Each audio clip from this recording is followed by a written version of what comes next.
వీడే ఆ రాక్షసుడు. బయట చిరిగిన బట్టలున్న చేతికి బంగారు గడియారం ఉంది అంటే వీడే ఆ తెలివైన వాడు. వెంటనే దగ్గరికి వెళ్ళి అతి మర్యాదగా హిందీలో మాట్లాడడం మొదలుపెట్టాడు. ఓ దేవా, ఆప్సే మేరకు ఎక్ కామ్ హే, మేరే సాత్ ఆతే క్యా అని అడిగాడు. అది విన్న ఆ వ్యక్తి భయపడ్డాడు. మన వీరభద్రుడు మెల్లిగా గొలుసులు తీసి ఇవి ధరించండి స్వామి. వాడు భయపడి పరిగెత్తుతున్నాడు. వీరభద్రుడు వెంటబడి పట్టుకున్నాడు. వాడేడుస్తూ అయ్యా నన్ను వదిలేయండి. నమస్కారం మిత్రులారా, మన వీరభద్రుడు ఒక అసాధారణ తాంత్రికుడు. లోకం చూడని, ఊహించని ఎన్నో భయంకరమైన శక్తులతో పోరాడి చీకటి రహస్యాలను ఛేదించిన వ్యక్తి. వీరభద్రుడి జీవితంలోని అద్భుత ఘట్టాలను మీ ముందుకు తీసుకురావడమే నా లక్ష్యం. వీరభద్రుడు అంటే ఎవరు? తన ఇంట్లోని ప్రేతాన్ని తన మాట వినేలా చేసుకున్నవాడు. భయంకరమైన పిశాచాలను లొంగదీసుకున్నవాడు. కర్ణ పిశాచిని సాధన చేసినవాడు. యక్షిణిని మెప్పించి ఆమె మాయాదర్పణాన్ని సంపాదించినవాడు. గత ఎపిసోడ్లలో మనం చూసాం, వీరభద్రుడు తన గురువుగారి మార్గదర్శకత్వంలో మహాతాంత్రికుడు కాలభైరవుడి శవాన్ని కనుగొన్నాడు. కానీ కాలభైరవుడి ఆత్మ ఏం కోరుకుంది? నాకు ఈ కుళ్ళిన శవం వద్దు, నన్ను చంపిన ఆ బ్రహ్మరాక్షసుడి శరీరం కావాలి అని పట్టుబట్టింది. ఇప్పుడు మన వీరభద్రుడు ఆ భయంకరమైన బ్రహ్మరాక్షసుడిని వేటాడడానికి బయలుదేరాడు. ఆ రాక్షసుడు ఎలా ఉంటాడు? ఎంత శక్తివంతమైనవాడు? వీరభద్రుడు వాణ్ణి పట్టుకోగలడా? ఈరోజు వినే కథ మీ వెన్నులో వణుకు పుట్టిస్తుంది. హెడ్ఫోన్స్ పెట్టుకోండి, గదిలో లైట్లు ఆర్పేయండి.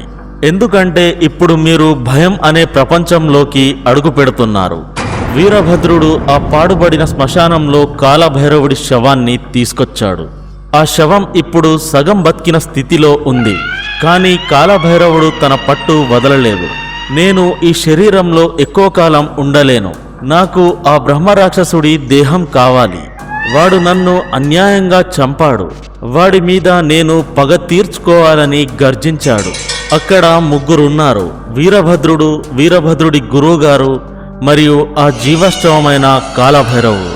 అప్పుడు గురువుగారు ఇలా అంటున్నారు, మహాప్రభు, ఆ రాక్షసుడు అందరికంటే శక్తివంతమైన వాడు కదా, వాడిని మనం ఎలా లొంగదీయగలం? వాడి శరీరాన్ని మీకెలా ఇవ్వగలం? దానికి కాలభైరవుడు వీరభద్రుడి వైపు చూస్తున్నాడు.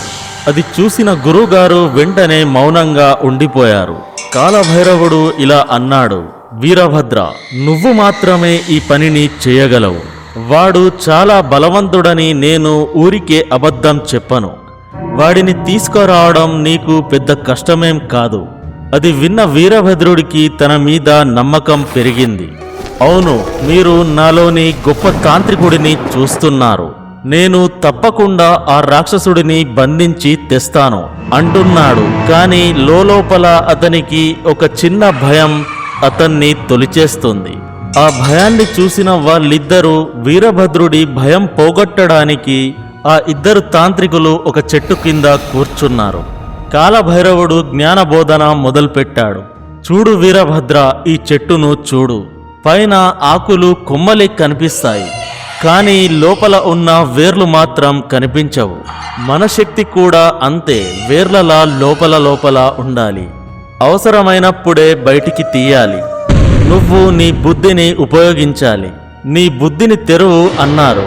వీరభద్రుడు అర్థం కాక వాళ్ళ వైపే చూస్తున్నాడు. బుద్ధిని తెరువు అని ఇద్దరు తాంత్రికులు పదే పదే అరుస్తున్నారు. వీరభద్రుడు ఏమనుకున్నాడో ఏమో గాని వెంటనే లేచి వెళ్ళి తన తలను ఆ చెట్టుకు గట్టిగా కొడుతున్నాడు. ఆ కొట్టే కొట్టుడుకు తలకు బలమైన గాయం తగిలి రక్తం చిమ్ముతుంది. వీరభద్రుడు తూలుతూ వచ్చి, ఇప్పుడు నా బుద్ధి తెరుచుకుంది, ఏం పోస్తారో పోయండి అన్నాడు. గురువుగారికి కోపం వచ్చి రాయి తీసుకోబోయారు. కానీ కాలభైరవుడు ఆపాడు. వీడు మూర్ఖుడు కాదు, వీడు హఠాత్ తాంత్రికుడు. వీడిని మనం ఇలాగే వాడాలి అంటూ పక్కనే ఉన్న రాడ్ తీసి వీరభద్రుడి మీదికి విసిరాడు. వీరభద్రుడు తప్పించుకున్నాడు. సారీ గురువుగారు, మీరు కష్టమైన పదాలు వాడితే నాకు అర్థం కాదు, కాస్త సింపుల్గా చెప్పండని బతిమిలాడాడు. కాలభైరవుడు అసలు విషయం చెప్పాడు. బ్రహ్మరాక్షసుడు అంటే ఎవరో కాదు, ఒక గొప్ప బ్రాహ్మణుడు లేదా జ్ఞాని. దుర్మార్గమైన పనులు చేస్తూ చనిపోయిన వాడే బ్రహ్మరాక్షసుడిగా పుడతాడు. వాడు చాలా తెలివైన వాడు, రూపం మార్చగలడు. వాడిని పట్టుకోవాలంటే ఇనుప గొలుసులు కావాలి. నేను నీకొక మంత్రాన్ని నేర్పుతాను. వాడు కనిపించగానే ఈ గొలుసులు వాడి చేతికి వేసి మంత్రం పఠించాలి. అప్పుడు వాడు నీ వెంటే వస్తాడు. వాడు ఇక్కడికి వచ్చాక ఈ మాయదర్పణం ద్వారా నేను వాడి శరీరంలోకి ప్రవేశిస్తాను. అప్పుడు వీరభద్రుడు ఇలా అడిగాడు, సరే వాడెక్కడుంటాడు? దానికి వాళ్ళిద్దరూ సమాధానమిచ్చారు. ఈ అడవి మధ్యలో ఒక రహస్య గ్రామం ఉంది. ఆ గ్రామాన్ని ఈ బ్రహ్మరాక్షసుడు రక్షిస్తుంటాడు. ఆ గ్రామానికి వెళ్ళి వాడిని తీసుకురా. వీరభద్రుడు కాస్త భయపడి వాళ్ళిద్దరిని కూడా రమ్మన్నాడు. కానీ వాళ్ళిద్దరూ మేమిక్కడుండి నీకు శక్తిని పంపిస్తామని తప్పించుకున్నారు. వీరభద్రుడు ఒంటరిగా ఆ ప్రమాదకరమైన ప్రయాణం మొదలుపెట్టాడు. చీకటి అడవిలో ఎలాంటి దారి లేని చోట మన వీరభద్రుడు నడుస్తున్నాడు. చుట్టూ క్రూర మృగాలు, రకరకాల శబ్దాలు.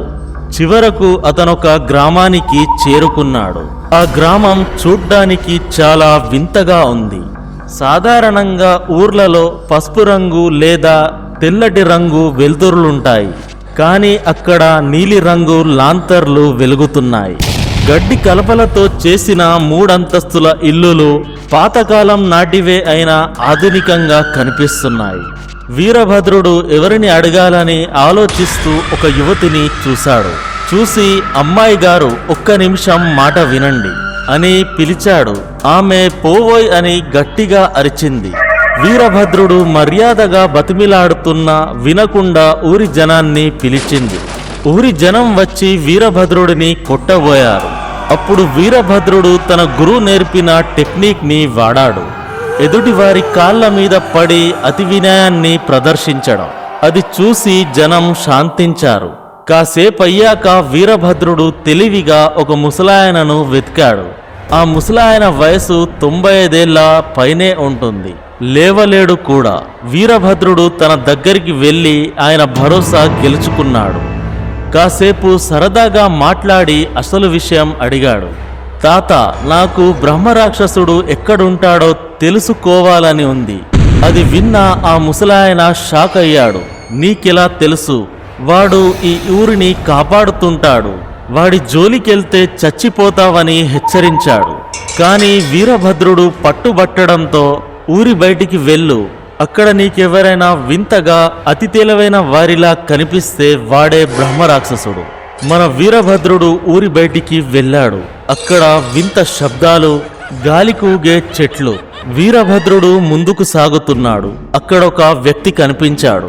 ఒంటి మీద చిరిగిన బట్టలున్నాయి, కానీ చేతికి బంగారు గడియారం ఉంది. బట్టల లోపల ఏవో తెల్లటి ప్యాకెట్లున్నాయి. వీరభద్రుడు మనసులో అనుకున్నాడు, వీడే ఆ రాక్షసుడు. బయట చిరిగిన బట్టలున్న చేతికి బంగారు గడియారం ఉంది అంటే వీడే ఆ తెలివైన వాడు. వెంటనే దగ్గరికి వెళ్ళి అతి మర్యాదగా హిందీలో మాట్లాడడం మొదలుపెట్టాడు. ఓ దేవా, ఆప్సే మేరకు ఏక్ కామ్ హై, మేరే సాత్ ఆతే క్యా అని అడిగాడు. అది విన్న ఆ వ్యక్తి భయపడ్డాడు. మన వీరభద్రుడు మెల్లిగా గొలుసులు తీసి, ఇవి ధరించండి స్వామి. వాడు భయపడి పరిగెత్తుతున్నాడు. వీరభద్రుడు వెంటబడి పట్టుకున్నాడు. వాడేడుస్తూ, అయ్యా నన్ను వదిలేయండి, నేను మత్తుమందులు అమ్ముకునే స్మగ్లర్ని. మీరు పోలీస్ అనుకుని భయపడ్డాను. ఇదిగోండి ఈ ప్యాకెట్లు తీసుకోండి, కానీ నన్ను వదిలేయండని బతిమిలాడాడు. అది విన్న వీరభద్రుడికి పిచ్చెక్కింది. నువ్వు రాక్షసుడివా కాదా? అది విన్న వాడు, నీకేమైనా పిచ్చా? నేను మామూలు మనిషిని అంటూ వాడు తిట్టడం మొదలుపెట్టాడు. వీరభద్రుడు కోపంతో వాణ్ణి కొట్టి తరిమేశాడు. వీరభద్రుడు మళ్ళీ ఊర్లోకి వచ్చి ఆ ముసలాయన దగ్గరికి వెళ్ళి జరిగిన విషయం చెప్పాడు. అది విన్న ఆ ముసలాయన నవ్వి నవ్వి చచ్చాడు. నువ్వు గొప్ప తాంత్రికుడివా అంటూ నవ్వుతున్నాడు. శక్తిని చూసి గుర్తుపట్టాలి, బట్టలను చూసి కాదు అని మళ్ళీ ఊరి బయటకు పంపించాడు. వీరభద్రుడు అడవి లోపలికి వెళ్ళాడు. ఈసారి ఒక గుహ కనిపించింది. అక్కడొక పంజా గుర్తులున్నాయి. అవొక క్రమంలో ఉన్నాయి. వీరభద్రుడు దాన్ని రోమన్ అంకె అనుకొని ఇదే రాక్షసుడి సంకేతం అంటూ లోపలికి వెళ్ళాడు. లోపల ఏవేవో శబ్దాలు వస్తున్నాయి. ఆ రాక్షసుడు ఏడుస్తున్నాడేమో అని అనుకొని నీలి లాంతరు పట్టుకొని లోపలికి వెళ్ళాడు. తీరా అక్కడికి వెళ్ళాక చూస్తే 20 అతి భయంకరమైన అడవి కుక్కలున్నాయి. అవి వీరభద్రుడిని వెంటాడి కరిచాయి. అదృష్టం బాగుండి ఎలాగోలా చెట్టెక్కి తప్పించుకున్నాడు. కాసేపటికి ఆ కుక్కలు వెళ్ళిపోయాయి. ఆ చెట్టు మీద ఉన్న వీరభద్రుడికి ఒక యువకుడు కనిపించాడు. వాడు కేవలం లోదుస్తుల్లో ఉన్నాడు. ఒళ్ళంతా చెమట పట్టి ఉంది. వీరభద్రుడు వాడిని రాక్షసుడు అనుకుని రాయి విసిరాడు. వాడికి కోపం వచ్చి వాడు కూడా రాయి విసిరాడు. వీరభద్రుడు నువ్వు రాక్షసుడివి కదా అని రెచ్చగొట్టాడు. దాంతో ఆ యువకుడు తన రూపం మార్చుకొని ఒక భయంకరమైన తోడేలు మనిషిలాగా మారిపోయాడు. ఆ దృశ్యాన్ని చూసిన వీరభద్రుడు భయంతో పరుగులు తీసి పరిగెత్తి ఒక చెరువులో దూకాడు. తోడేళ్లకు నీళ్లంటే భయం కాబట్టి వాడు అక్కడే ఉండిపోయాడు.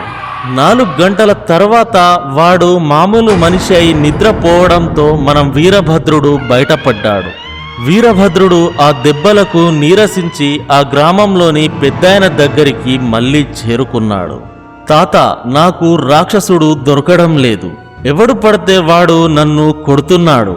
ఇక నేను ఇక్కడి నుంచి వెళ్ళిపోతానని ఏడ్చాడు. దానికా ముసలాయన నవ్వుతూ, అంత త్వరగా దొరకడురా. అప్పుడు వీరభద్రుడికి ఒక ఐడియా వచ్చింది. ఈ ఊరిని రాక్షసుడు రక్షిస్తాడు కదా, ఒకవేళ ఊరికి ఏదైనా ప్రమాదం వస్తే వాడు బయటికి రావాల్సిందే అని చెప్పి వెంటనే పక్కనే ఉన్న ఇంటికి నిప్పంటించాడు. అంతే, అంతవరకు లేవలేని స్థితిలో ఉన్న ఆ ముసలాయన ఒక్క క్షణంలో లేచి నిలబడ్డాడు. ఆయన దేహం పెరగడం మొదలైంది. కళ్ళు ఎర్రబడ్డాయి. ఒక్కసారిగా ఏం చేశాడో ఏంటో ఆ మంటలను ఆర్పేసి వీరభద్రుడి మెడ పట్టుకుని గాల్లోకి లేపాడు. ఎవడ్రా నువ్వు, నా గ్రామానికే నిప్పు పెడతావా అని గర్జించాడు. మన వీరభద్రుడు నవ్వుతూ, దొరకావు తాత, నువ్వే ఆ బ్రహ్మరాక్షసుడివని నాకు తెలుసు. వీరభద్రుడి మాటలు విన్న బ్రహ్మరాక్షసుడు శాంతించాడు. తన తెలివిని చూసి మెచ్చుకున్నాడు. వీరభద్రుడు మాటలతో మాయ చేసి మర్యాదగా గొలుసులు వేసి, ఓ దేవా, నాతో రండి, మా గురువులు మిమ్మల్ని చూడాలి అని కోరాడు. రాక్షసుడు నవ్వుతూ, నువ్వు చాలా వింతగా ఉన్నావు, నీకోసం వస్తా పద అని వెళ్ళాడు. ఆ రాక్షసునితో శ్మశానం చేరుకోగానే గురువుగారు కాలభైరవుడు వణికిపోతున్నారు. మన వీరభద్రుడు గర్వంగా, చూడండి, రాక్షసుడిని బంధించి తెచ్చాను అన్నాడు.